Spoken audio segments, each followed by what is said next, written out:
This is Pre-Calc, Section 6.1, Systems of Equations. Systems of equations are taught in intermediate algebra, and the videos on those basic systems are located in the 1033 playlist. This is a basic system, but there's something I want to go over with you that will help you with Math Lab, and that is this. If you look at this and you would decide to solve this by elimination, multiply all the way through by 3, we get negative 9x plus 6y equals negative 30. And the x's cancel, the y's cancel, the 30's cancel, and I get 0 equals 0. Now you know what this is. If the variable cancels out and you have a true statement, which this is, 0 equals 0 is a true statement, the solution is infinite points. But that's not what you write. You don't just write infinite points. We write the solution as an ordered pair, x comma y, that satisfies either equation. Now MathLab asks that you type an expression using y as the variable. Using y as the variable. What that means is your solution will be something comma y. Sometimes it asks you to use x as the variable, but MathLab is asking in this course for y as the variable. So what that means you have to do is you go back to one of these two equations. It doesn't matter which one you get because they are the same equation, and you rewrite and you solve this for x, not for y, for x. So if I take this one, and I'm just taking the first one because it's the first one, and solve it for x, I have negative 3x equals negative 2y minus 10. Divide everything by negative 3 and clean that up. Gives me x equals positive 2/3 y plus 10/3. That is your value for x. So in this space right here, I need to write 2/3 y plus 10/3 comma y. What does this mean? This ordered pair will generate every single point that is a solution to this system. When we say the system solution is infinite points, it does not mean you get to just off the top of your head name a point and it's going to be a solution. The solution must fit this criteria. So let's say I let y equal negative 2. And I'm just picking numbers off the top of my head. Let y equal negative 2.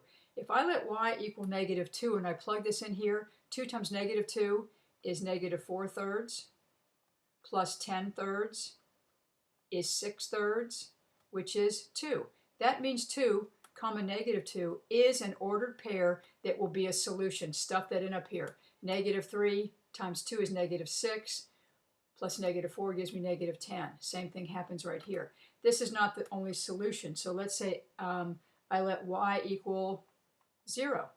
If I let y equal 0, then this goes away. I have 10/3 for x, and y is 0. So that's just a couple of points that are solutions to this system.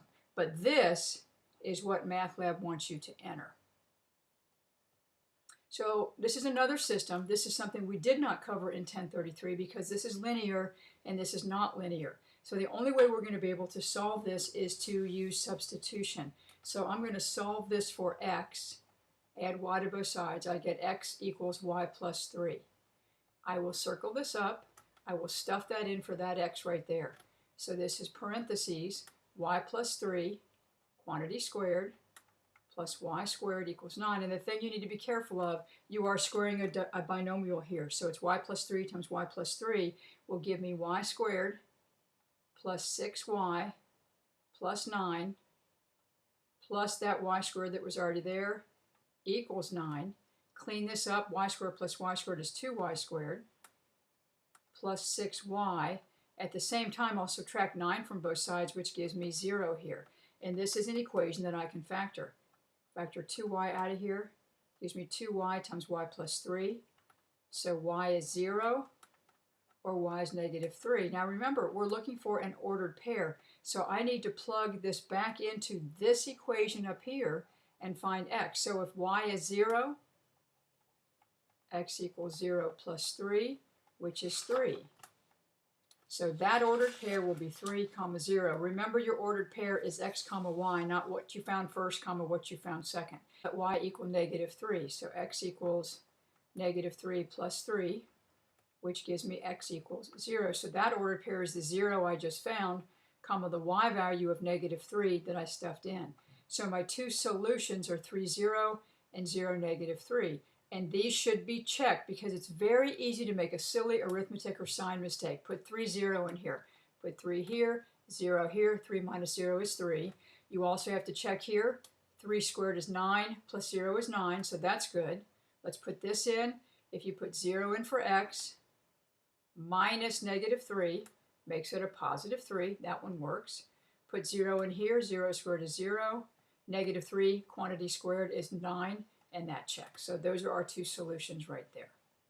To do this, I'm going to have to use the formula I equals PRT, where P is the amount invested, R is the rate, and T is the time in years. Well, since it's 1 year, we could just ignore the T part. So we're going to end up with the principal times the rate.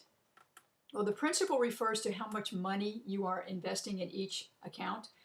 I don't know how much money is going into each account, so I will call them each X and Y. Now, to distinguish between these two accounts, I'm going to label this as 0.03 and this as 0.04. So the labeling underneath is with the percents. So what this is saying is that I have invested X dollars at 3%. I have invested Y dollars at 4%.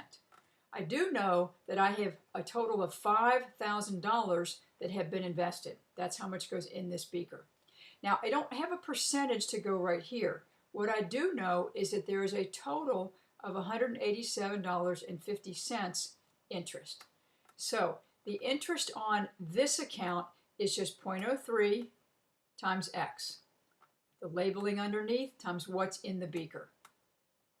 The amount of interest I'm getting from this one is the labeling underneath times what's in the beaker. And I know I've made a total of $187.50 of interest. So this is the amount of interest I get off the 3% account, the amount of interest I get off the 4% account, and here's my total interest. The other equation I have is the amounts. I have X dollars at 3%, I have Y dollars into the other account for a total of $5,000 having been invested in these two accounts.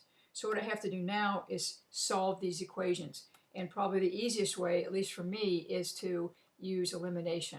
Multiply this one through by negative 0.03, which gives me negative 0.03x minus 0.03y equals negative 150. And I'm just going to rewrite this one over next to it so that things are lined up.